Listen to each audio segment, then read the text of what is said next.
sikat na FM. Energy FM. Araw at gabi mo'y tunay na sasaya dito. Sagot namin, tugtugan, kantahan, walang patid na tawanan at kulitan. Huwag mong sabihin radyo, sabihin mo Number 1 Energy. Ito ang number 1 06.7 Energy FM. Sa bahay, opisina, kotse, taxi at jeep. What? Tricycle, FX, bus na masigip. Okay, ah. Palengke, internet, plaza, karinderya. Energy FM, nagbibigay sa'yo. Huwag mong sabihin radyo, sabihin mo Number 1 Energy. Pangga, energy kaibigan mo. Pangga, energy ang numero 1. Agad tumango na at isigaw mo. Same, pero iba. Huwag mong sabihin radyo, sabihin mo Energy. Naka-energy na ba ang lahat? Lagi-lagi. Ang nag-iisang girlfriend mo sa radyo, DJ Lindsay. Ang pinakamakulit na girlfriend mo sa balat ng radyo. Isang magandang morning sa inyong lahat. Ako pa rin po nag-iisang girlfriend mo sa radio. My name is Lindsay. Makulit, pero may puso. Handang makinig sa mga kwento mo. Alam mo, feeling ko kailangan mo na siyang iwan kasi it doesn't make sense.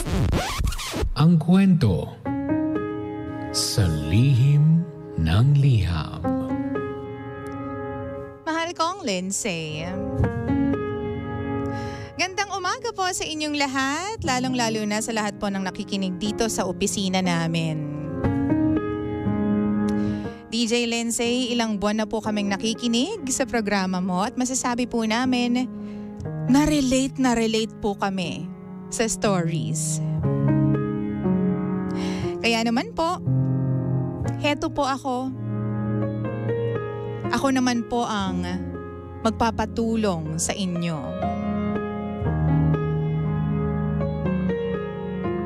DJ Lindsay, ako nga po pala si Jenny. 5 years po kami ng ex ko. Alam ko magkaiba po ang paraan ng pag-move on ng mga tao. Ako, binuhos ko lahat ng sama ng loob sa loob lamang ng 1 buwan. Ganon po ako mag-move on. Pumunta ako sa kung saan-saan. Maalis po ako madalas kasama yung mga kaibigan ko. Para po makalimutan ko yung ex ko. Makalipas po ang 3 buwan, nagkagusto po ako sa katrabaho ko. Nung una ayaw ko pa kasi baka masyado pang maaga. Baka hindi pa tamang oras para ma-in love ulit ako kasi galing ako sa isang long-term relationship. Kaya sobrang pigil na pigil po ako. Pero hindi ko po napigilan yung sarili ko na magpaligaw sa kanya. Inamin ko naman po na galing po ako sa isang long-term relationship at 3 buwan pa lang po ang nakakalipas. Nung nalaman po ito ng lalaki, medyo hindi po naging okay sa kanya. Kasi pakiramdam niya, magiging panakip-butas lang siya. Feeling niya hindi pa po sapat yung 3 buwan para masabi na naka-move on na po talaga ako. Nalaman din po ng ex ko na nagpapaligaw na po ako ngayon. Sabi niya sa akin, parang wala naman daw kaming pinagsamahan. Parang tinapon ko lang daw nang gano'n na lang yung sa amin. Kahit pamilya ng ex ko, sinasabihan ako ng ganun. Bakit napakabilis ko naman daw makalimot? Mali ba na magkagusto agad ako? Kahit hindi pa matagal yung last relationship ko? Pag magaling sa isang long-term relationship, dapat mahaba din yung pag-move on?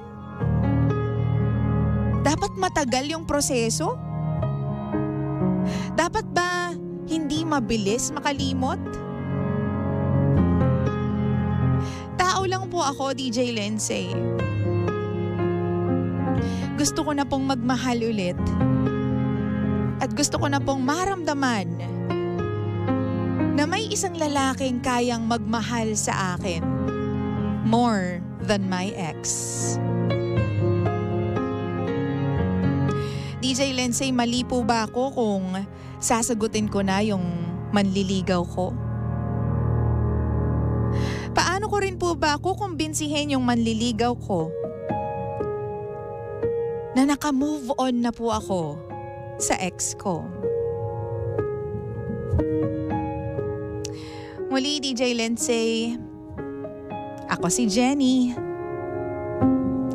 At ito ang lihim ng aking liham.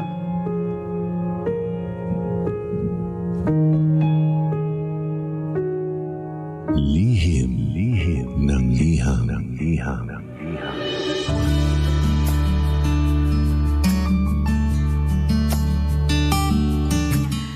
Mga pangga, pinatawag ko kayong lahat. Hoy, sandali. Hindi ka magiging ganyan. Lindsay. Wait lang. Oras natin sa buong kapluan. Check your time. 12 minutos. Makalipas po ang alas 9 ng nagmamagandang morning. 9:12 na po ng umaga. Nahihirapan ako dito sa suot ko ngayon. Maganda sana siyang tingnan because pabakuna ang lola mo. Pero hindi siya nagsistay. Hindi siya nagsistay sa baba. Umaakyat siya. Nakakaloka. Anyway, kung gusto niyo po akong makita, live na live and kicking. Tadyakan ko kay Charing. Puntahan niyo po ako sa facebook.com/energyfm1067 para masaya. Okay, para masaya at magkakitaan po tayo eye to eye, bagang to bagang. Diba? Let's go. Wait. Gusto ko makita ko rin yung sarili ko tsaka makita ko kayong mga nagko-comment sa atin. Oo. O di syempre, mega triggered na naman po yung mga pangga natin na may mga ex, no? Napakialamero sa buhay ng may buhay. Oo, yung mga ex natin na hindi maka-move on at parang kahit break na tayo, dinidiktahan mo pa rin ako. Huy, hindi ka teacher. Diba? Igilan mo, Akias. Sinaktan mo ko. There is a reason why nag-break kayo. 'Di ba? Bakit hindi kayo nagkasundo? Bakit hindi na nagsama ang inyong landas? Yan ang katotohanan ng buhay. At kung talagang mahal nyo pa or meron pang isang nagmamahal dyan sa relasyon na yan, sana hindi kayo nag-give up at sana hindi ninyo pinabayaan na magkahiwalay kayong dalawa. Pero bakit? Wow! Bakit nung wala na sila, parang kinokonsensya pa nitong ex, itong letter sender natin na si Jenny na baliwala lang ba sa'yo yung pinagdaanan natin? Diba? Anong masasabi mo sa mga gantong sitwasyon? Paano nga ba natin kukumbinsihin yung mga bagong manliligaw natin na wala na tayong nararamdaman sa ating mga ex-jowa? Wow! Kasi alam mo yan yung sakit ng mga tao pag nalaman nila na, pag nalaman nila na galing ka sa isang long-term relationship. Yan yung sakit ng mga tao, mga judger sila. Oo. Porket galing sa long-term relationship, hihirapan na mag-move on. May mga tao kaya na kayang mag-switch ng on and off sa feelings nila. Ikaw din ba ganun ka, ate? Kasi ganyan din ako O appear tayo dyan, di ba? Paano kung mabilis talaga mag-move on? Ano magagawa ninyo? Di ba? Hindi ko naman kasalanan na mabagal kayong mag-move on at nagdadrama kayo ng matagal over your ex, di ba? Oo. So anong gagawin mo kung ikaw yung nandito? Ang tanong niya sa atin, ang dami kasing tanong. Ang tanong sa atin, paano daw ba siya or paano niya makukumbinse yung kanyang manliligaw na wala na siyang nararamdaman para sa kanyang ex Number 2, dapat bang mali po ba yung kanyang gagawin? Oo, mali po ba yung aking gagawin na pag-move on agad kahit na 3 buwan pa lang ang nakakalipas? Oo. Dapat ba kapag kaka-break lang, dapat ba matagal din po ang process of moving on? O, di ba daming tanong? Yan. Maliit, meaty, juicy na mga sagot ang gusto natin.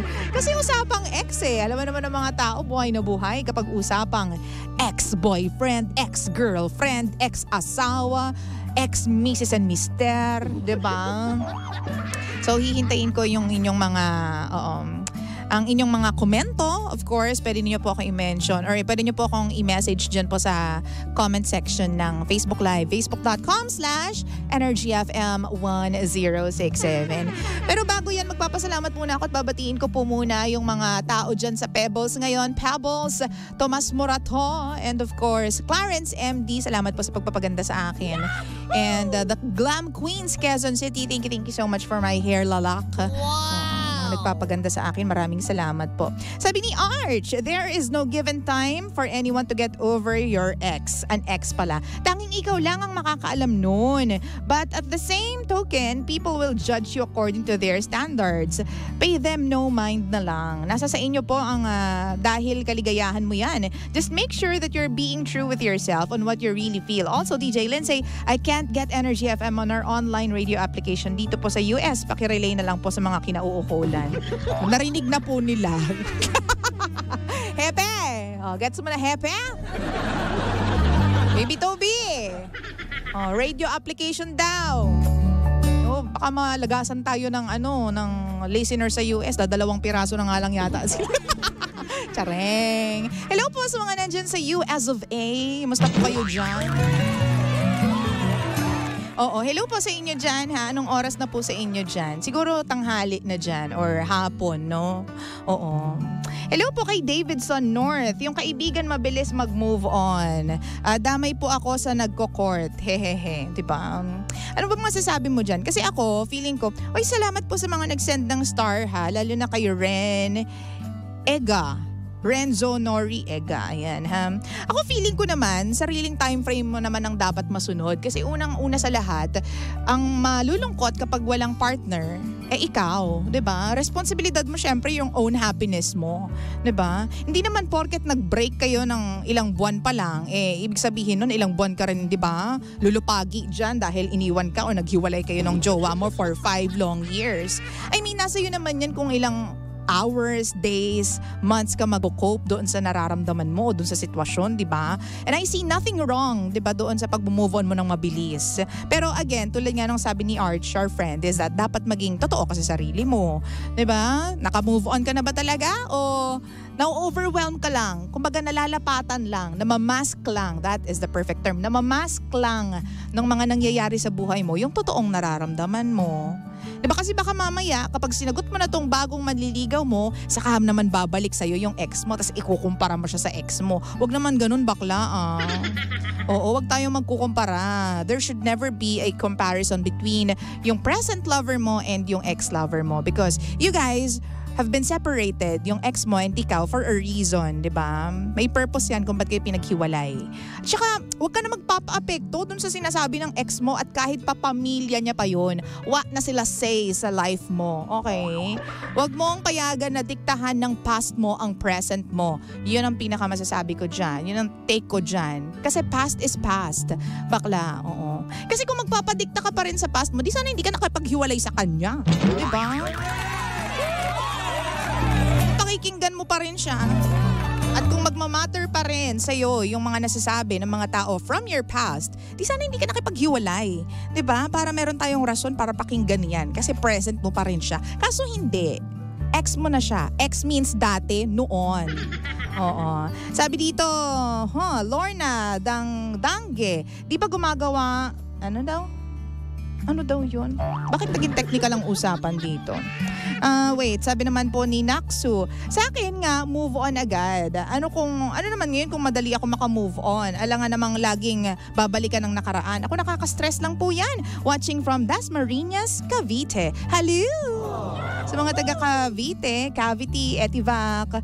Sabi ni Abet Mendoza, from Los Angeles, California, it's 6:20 p.m. dito, DJ Lindsay. Ay, talaga ba dyan? 6:20. So, ito yung moment na, nagpapahinga na kayo. Oo, nagpe-prepare na ng dinner, diba? O sige, ano pong ulam ninyo for dinner? Chareng. So, yun, para sa akin. Diba? Huwag mo pabayaan na may say pa din. Tsaka huwag ka nagpapa-apekto nga dyan sa sinasabi ng ex mo. Alam mo, girl, kung saan ka magiging masaya, yun yung gawin mo. Kung sa feel mo, alam mo yun, magiging masaya ka dito sa bagong manliligaw mo, edi go, sagutin mo. Pero kilalanin mo muna, ha? Wow! Baka naman masyado kang nagmamadali sa mga pangyayari. Just because may manliligaw ka at natutuwa ka sa kanya doesn't mean kailangan mo siyang sagutin agad-agad. Bakala, huwag kang atat. Oo, huwag kang sunggab agad, girl. Kailangan mo siyang kilalanin, kilatisin. Kasi kailangan mo rin ma-realize na syempre, after a breakup, kahit pa sabihin mong okay na ako, malakas na ako, kaya ko na ang mundo, vulnerable ka pa rin. Madali tayong maniwala, madali tayong mapatawa, madali tayong maapektuhan ng mga bagay sa paligid natin, good or bad. Kasi nga, yung puso mo ay parang sponge pa yan na nag-absorb ng mga feelings because you've been hurt, you've been wounded, diba? Siguro ayaw mo lang tanggapin sa sarili mo pero huwag ka magpaka-hypocrite dun sa part na naka-move on ka na, mabilis ka naka-move on. May bubog pa yan kahit konti lang. Oo, 'di ba? Hanga naman kami sa courage mo and sa pagiging brave mo doon sa part na sinabi mong 3 months lang naka-move on na po ako. Nag-entertain na nga ako ng ibang lalaki. Good for you, girl. Good for you, sister. Pero ay ang katotohanan ng buhay, kahit paano, may bubog pa. Kinakausap mo nga yung ex mo 'di ba? Oh. Diba? Naghihirapan ka nga mag-decide Naghihirapan ka nga mag-choose ng tamang mga salita, diba? Para i-convince yung iyong bagong manliligaw na naka-move on ka na. Ibig sabihin, di pa masyadong solid and that is okay. Okay lang yan kahit hindi pa solid ngayon. Liquid gas pa lang. Okay lang yan kung sa ngayon malambot pa ang iyong puso at nag-entertain ka ng mga, diba, ng mga bagong mukha o bagong tao sa paligid mo. Okay lang yan. Kung yan yung part ng coping mechanism mo or yan yung coping mechanism mo to get over your ex, that is so okay. Walang problema dyan. Yahoo! Basta, again, diba? Huwag kang padalos-dalos. Huwag kang atat, bakla. Huwag kang sunggab more, diba? Kasi lahat na nagmamadali, minsan napapahamak, diba? Kilalanin mo muna yan. Wala naman yatang naghihintay na taxi sa'yo sa labas. Sabi ni Sale Samantha, good morning DJ Lindsay. Depende naman po yan sa nararamdaman niya. Kasi kung naging masalimuot naman po talaga yung buhay niya sa ex, di madali na lang po talaga na makamove on. Tsaka kung na-feel niya na po yung importance niya sa new guy na hindi naman niya nakita sa ex niya, di go mo na yan. Huwag niya masyadong intindihin yung ex. Pag ex kasi, ekis na dapat. Pabati naman po yung ex-boyfriend ko na asawa ko na ngayon. Ang taray naman ito. Babati naman po, I love you, asawa ko, Samuel Makarate. Hello sa inyo dyan. Si Ate Yoli, always present. Sabi naman po ni Lian, good morning po sa lahat. Para sa akin, okay lang naman na mag-accept ka na lang ng mga manliligaw mo. Huwag mo isipin yung ex mo kasi nga, ex na siya. Meaning, wala na siyang pakialam sa'yo. Tapos na kayong dalawa. Kaya labas na siya kung ano man ang gusto mong gawin sa buhay mo. Pero piliin mo pa din yung guy na magseseryoso sa'yo, 'di ba? At makakasama mo ng pangmatagalan. Nasaan yun? Nawala. Nagbabasa pa ako. Umakyat bigla. Oo. Ako nga po 3 Gloria pa at awa ng Diyos, nakaswerte na din ako sa partner ko ngayon. Shoutout po sa jowa kong driver. Ingat palagi. God bless you po sa lahat. Ingat ka rin, girl. Ingat sila sa'yo. Diba? May mga ganyan talagang. Vin Santos, pag ex na, wala na dapat effect sa decision mo. Moving forward, listening from South Korea. Hello! Sa mga pangga natin dyan sa South Korea. Ingat kayo dyan. Skincare naman. Hamsamnida. Tsaka may mga tao talaga na kahit in a relationship pa, matagal nang naka-move on. Diba? Diba? Di lang sinasabi pero matagal nang kumalas doon sa relationship. May mga tao, may mga babae o lalaki na din. Tao nga, oo. Isa-isa ko lang. May mga tao na kahit pa in a relationship, matagal nang detached yung sarili nila doon sa relationship. Kasi paulit-ulit nang nasaktan, paulit-ulit nang, alam mo yon, nakaramdam ng hindi tamang pagtrato. Kaya minsan ang mga babae o mga lalaki, di ba, tayo, minsan nandun pa tayo sa relationship, pero yung feelings natin wala na. Di ba? Kumbaga attached na lang tayo. At alam mo yon, familiar na lang tayo dun sa tao and dun sa relationship. Na kapag meron kailangan sabihan ng problema, nahahatak mo yung boyfriend mo. Pag may kailangan puntahan, nahahatak mo yung girlfriend mo. Pag kailangan mo ng katsikahan, nandyan siya. Pero masaya ba kayo? Tinatrato mo ba siya ng tama? Diba? Yun yung sinasabi ko na baka dahil paulit-ulit na yung naging problema at paulit-ulit na rin na walang solusyon, matagal nang naka-move on yung isa. Kaya hindi na siya nahirapan ngayon nung naghiwalay na kayong dalawa. Diba? Sabi ni Maika, Tansingko, pag ex na wag nang balikan, expired na yun eh. Oo. Sabi naman ni Reg or Reg, pakitanong naman kung bakit sila naghiwalay ng ex niya. Oo nga, ba't pa kasi kayo Ba't pa kasi kayo naghiwalay? Oo. Hindi mo naman shinare. Kulang tuloy ng resources. Diba?